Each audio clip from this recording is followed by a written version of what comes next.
नमस्कार, मैं शिवम गौतम। सुशांत सिंह राजपूत के मामले में जब सीबीआई अपनी जो रिपोर्ट है उसमें हत्या की धाराएं बढ़ाने जा रही है, उससे पहले तमाम जो मीडिया के चैनल हैं जो पीआर के तौर पर काम कर रहे थे अपराधियों के लिए या महाराष्ट्र सरकार के लिए,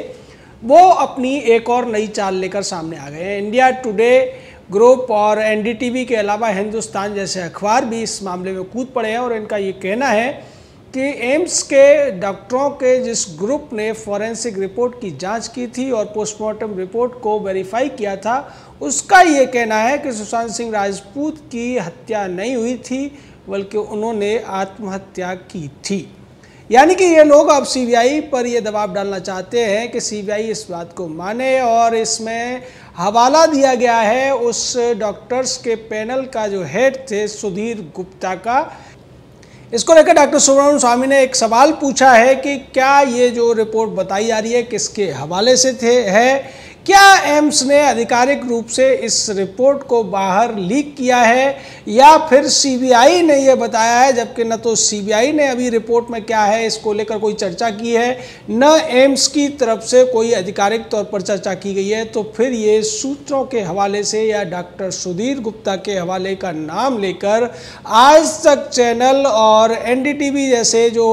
तमाम चैनल हैं जो सुपारी पत्रकारिता करते हैं, राजदीप सरदेसाई से लेकर राहुल कंवल, अंजना ओम कश्यप जैसे लोग इसमें कूद पड़े हैं और अपनी बात लिखने के पीछे वो सत्यमेव जयते का जिक्र भी करते हुए नजर आ रहे हैं। आपको याद होगा जब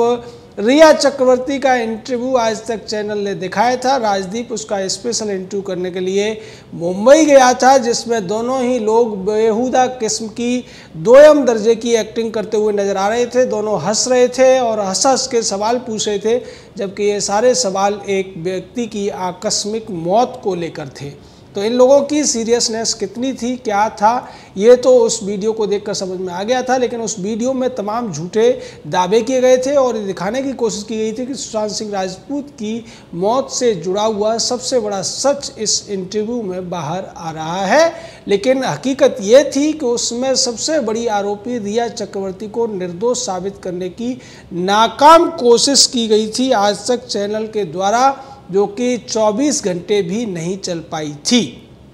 उसी तरीके से अब आज तक को जब ये सारी खबरें बाहर आने लगी कि सीबीआई इस मामले में 320 और 302 जैसी दफाएं जोड़ने जा रही है, सीबीआई को तमाम ऐसे सूत्र मिल चुके हैं जिसके आधार पर इस मामले में हत्या का मुकदमा दर्ज किया जाना है। सीबीआई डायरेक्टर इसको फाइनल करने वाले हैं और उससे पहले ये प्रोपेगेंडा चलाकर ये लोग अपराधियों के पक्ष में, महाराष्ट्र सरकार के पक्ष में एक हवा बनाने की कोशिश करते हुए दिखाई दे रहे हैं और ऐसा करते हुए वो खुद को सत्य के पुरोधा कहकर सत्यमेव जयते लिखते हुए दिखाई देते हैं। जबकि आज तक चैनल इस तरीके के मामलों में बहुत ज़्यादा कुख्यात है। अब तक ऐसे कई उदाहरण हैं जब आज तक चैनल ने इसी तरीके की सुपारी पत्रकारिता की है, झूठी खबरें छापी हैं, झूठी रिपोर्ट दी है, झूठे वीडियो दिखाए हैं और उसके बाद उसकी किरकिरी हुई है। लेकिन कभी भी बेशर्मी से बहुत ज़्यादा हद तक जुड़ा हुआ ये चैनल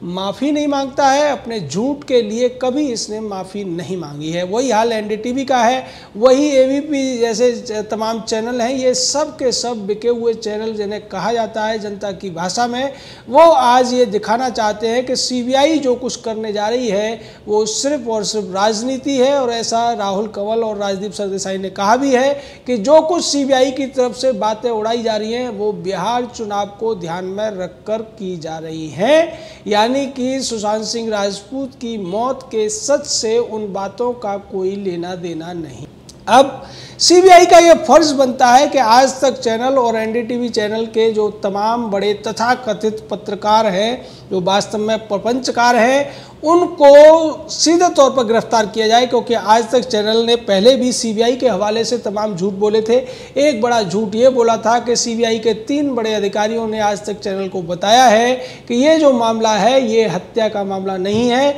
ये आत्महत्या का मामला है। इसको लेकर बाद में सीबीआई ने इस चैनल की आलोचना भी की थी और ये कहा था कि कुछ मीडिया के चैनल हद से बाहर जाते हुए सीबीआई अधिकारियों का हवाला देकर झूठ फैलाने की, भ्रम फैलाने की कोशिश कर रहे हैं। इससे उन्हें बचना चाहिए, नहीं तो कानूनी कार्रवाई भी हो सकती है। हालांकि बाद में अभी तक कानूनी कार्रवाई सीबीआई ने नहीं की थी, लेकिन अब ऐसा लगता है कि पानी सर से ऊपर गुजर रहा है और अब सीबीआई को इन चैनलों के खिलाफ कार्रवाई करने की पहल कर देनी चाहिए, क्योंकि ये इसी तरीके से झूठ फैलाते रहेंगे जब तक पूरा का पूरा मामला अदालत से निर्णित नहीं हो जाएगा। तो उस सुपारी का ये कर्ज चुकाते हुए नजर आ रहे हैं। यही वजह है कि आज तक चैनल जिस तरीके से बार बार महाराष्ट्र सरकार की पैरवी करता हुआ नजर आता है, मुंबई पुलिस की पैरवी करता हुआ नजर आता है और सुशांत सिंह राजपूत के परिवार पर ही बार बार सवाल उठा देता है। परिवार में जो बहनें हैं उनके ऊपर सवाल उठाता है। ये उन पर जो आरोप रिया की तरफ से लगाए गए उसको लेकर आज तक खबरें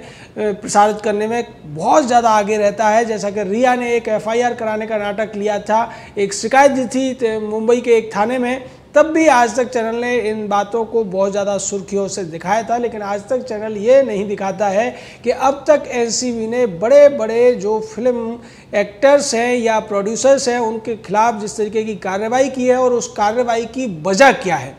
इस वजह को बताने की बजाय आज तक ये कहने की कोशिश करता है कि इस मामले को मोड़ने की कोशिश की जा रही है। सुशांत सिंह राजपूत का जो केस है पहले दिन से क्लियर है, ऐसा राजदीप सरदेसाई ने अपने ट्वीट में कहा है। और ये कहा है कि पहले ही दिन से हम तो करीब 2 महीने से, महीनों और हफ्तों से ये कह रहे हैं कि सुशांत सिंह राजपूत ने आत्महत्या की थी, लेकिन जानबूझकर इस मामले को हत्या की तरह से दिखाने की कोशिश की जा रही है। और अब एम्स के पैनल के हेड ने सुधीर गुप्ता का नाम लेते हुए कहता है राजदीप कि उन्होंने ये कह दिया है कि ये हत्या नहीं आत्महत्या थी और यही सत्यमेव जयते है। यानी कि ये लोग अब पर्सनल इंटरेस्ट ले रहे हैं। इन्हें ऐसा लगता है कि अगर इस मामले में आत्महत्या की बजाय हत्या का केस दर्ज हो गया, हत्या का मुकदमा चलने लगा, तो सीधे तौर पर 130 करोड़ लोगों की नज़र में आज तक एनडीटीवी और एबीपी जैसे चैनलों की भद्द बुरी तरह से पिट जाएगी। ये पहले ही पिटी हुई है। टीआरपी के मामले में पिछले 2 से 3 महीनों के दौरान इन तीनों चैनलों की जो स्थिति है वो बहुत नीचे आ गई है। 6% से नीचे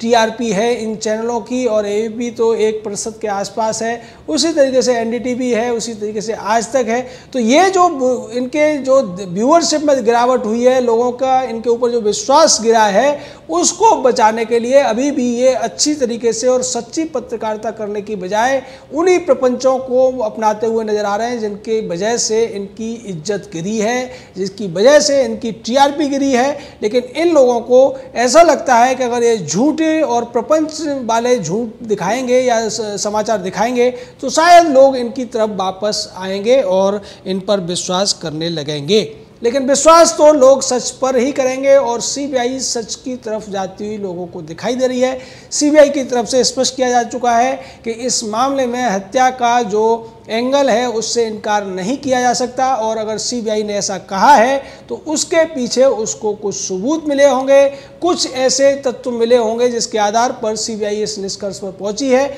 और जैसा कि दिशा साल्यान का मामला इस मामले से जुड़ा हुआ है, दिशा साल्यान की मौत के कुछ दिन बाद ही, 1 हफ्ते के अंदर ही सुशांत सिंह राजपूत की मौत हो जाना, ये 2 बड़े सवाल है। और इन दोनों ही मौतों को महाराष्ट्र सरकार ने, मुंबई पुलिस ने जिस तरीके से आत्महत्या घोषित कर दिया था वो अपने आप में एक बड़ा प्रश्न था और उसी प्रश्न पर पर्दा डालने की कोशिश में आज तक चैनल, एनडीटीवी, राहुल कंवल, राजदीप सरदेसाई, रवीश कुमार जैसे तथाकथित पत्रकार लगे हुए हैं, क्योंकि इन्हें पता है कि महाराष्ट्र सरकार ने उन्हें जो पैसा दिया है उसकी छवि को तार-तार होने से बचाने के लिए अगर वो वैसा नहीं करेंगे तो महाराष्ट्र सरकार दबाव डालेगी और इनका दाना पानी अपने यहाँ से बंद कर देगी। दूसरी तरफ जो तमाम बॉलीवुड के लोग हैं जो इस पूरे मामले में फंसते हुए नजर आ रहे हैं और जिन्हें अपनी छवि का डर है, वो लोग भी आज तक चैनल को पैसा देते हुए दिख रहे हैं। आज तक चैनल कितना ज़्यादा बिका हुआ है ये तो अभी जो हाथरस का प्रकरण चल रहा है उसमें स्पष्ट तौर पर दिखाई दे गया है कि आज तक चैनल कांग्रेस के मीडिया